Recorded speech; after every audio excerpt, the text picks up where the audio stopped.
To si fakt děláte prdel, ne, ale ty vole jako... Ty krávo, vole, to má 6 kg, ty boty, vole, co to jako zase je teď na komedii, vole.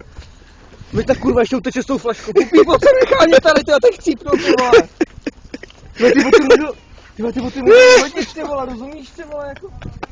Ty vole, co to je, vole? No, určitě, ty vole. Já si posrala svíně, ne? Už tady jsme, ty vole.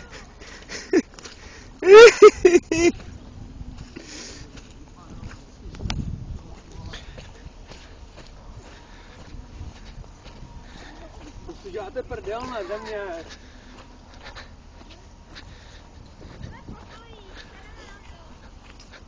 Ty vole, teď jsem byl od nich 2 metry, ty vole.